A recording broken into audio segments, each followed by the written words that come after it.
All right, for the first time in more than a month, 800,000 federal workers will be able to go back to work and get paid for the work that they do.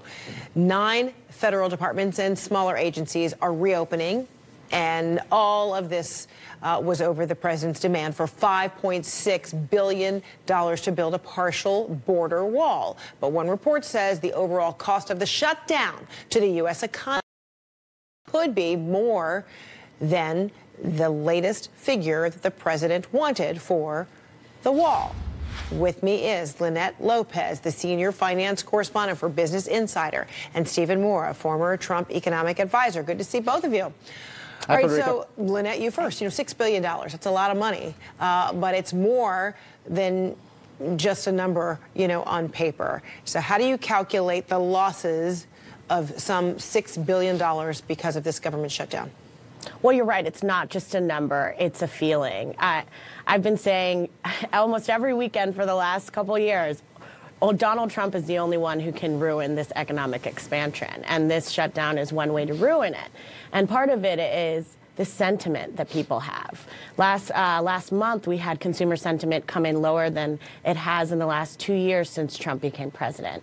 And that's because people are concerned that the federal government is not going to be able to manage this economy as it slows down, and that it's going to put more pressure on what's already building at the end of a business cycle. You're seeing the housing market start to slow down. We're starting to see little things in this economy that, you know, that give us pause. There's a reason why the Federal Reserve decided to stop raising interest rates. And so we don't know how much damage this shutdown has actually done. And there are actually, in fact, a lot of economic data points that were delayed because of the shutdown. So we'll have a better picture, but also going forward, you know, if you're a government worker, you know that in 3 weeks this could happen again. So that's probably going to slow your spending as well. So, Stephen, do you see a lot of that great economic news, you know, has just been upended by that, you know, 35-day government shutdown? Well, there's no question that the government shutdown was negative for the economy. I agree with Lynette on that. We might disagree about the extent of the negativity. I'm going to estimate maybe taking off of the first quarter GDP about maybe 0.2% of our GDP growth for that quarter. That's not insignificant. The good news is we're going to pick up a lot of that in the second quarter. You know, Lynette and Frederica, I've lived through a lot of these government shutdowns going back through the early 80s. But not one that was 35 days. No, that's true. This was one of the longest ever. But what you tend to see is, you know, a negative effect in the quarter that it happens, and then you get a bit of a pickup in the second quarter. Look, I'm not quite as dire as Lynette is about this. I mean, after all, during the 5 weeks of the government shutdown, the Dow Jones was up something like 1,200 points. So investors certainly weren't too spooked about this. And the other point I would except make for the White House economic advisor, you know, Kevin Hassert was, he was kind of nervous, and maybe his message was a little dire. This is what he had to say. Could we get zero growth? I just want to nail this down. Yes, we could. We could. Okay. We could, yes. All right. If it extended for the whole quarter. Okay, so pick up where you left off, Stephen.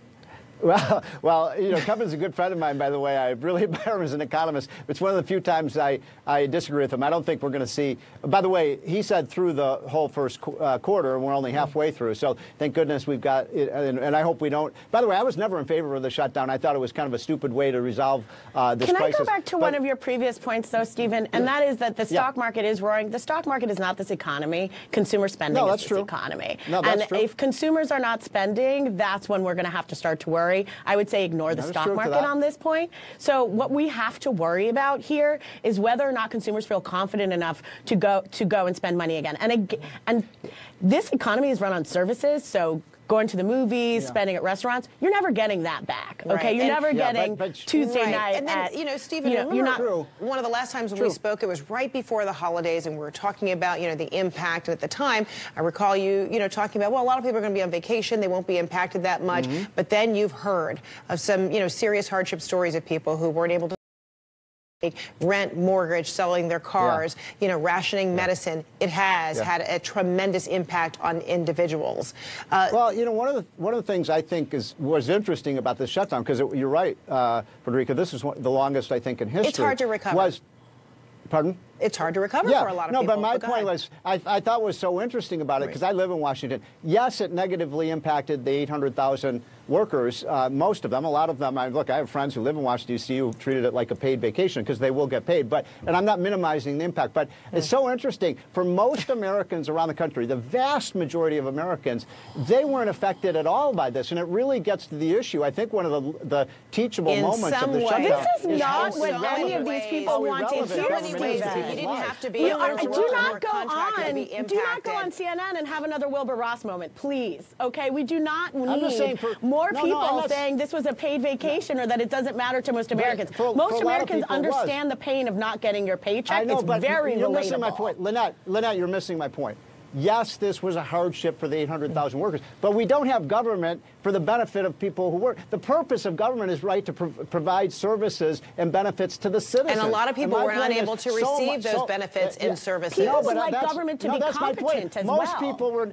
But the fact that the Agriculture Department or parts of the HUD and I saw an article in the Wall Street Journal. They were trying to chronicle the ill effects of this. Said, paleontologists aren't able to do their work on dinosaurs. There were and people who were not able to get sustenance. They weren't able to get food because of benefits that they rely on. Really hard right now, my friend. Look, I'm just saying, for most Americans, a lot of these government agencies are pretty irrelevant. And why don't we look at areas where we can cut government and reduce our budget deficit? Okay, perhaps you weren't able to get to from point A to point B because you were caught up on the runway, or you never got to board that plane. There were a lot of ways in which to measure impact. You're exactly right. For the kinds of things like TSA and people are dealing with public safety, you're absolutely right. Those are essential services. What I'm talking about, Frederica and Lynette, is the massive amount of non-essential services of government that we can't afford anymore. Maybe we should look at cutting down. That's not the point at all. If they exist now, our government needs to be competent enough to handle them. This is not instilling confidence in people who are watching our government that the associates of Trump do not seem to understand the hardships that people are going through. This is not giving people confidence that we are going to be able to resolve this issue when it comes back in 3 weeks. And some of those hardships that are continuing in the duration. Ohio or Michigan or Pennsylvania, a lot of people didn't even know the government was shut down. That's how insignificant a lot of these agencies are. People didn't even, unless they watch CNN. All right, Stephen Moore, Lynette Lopez, appreciate it. Thank you so much. Gotta go.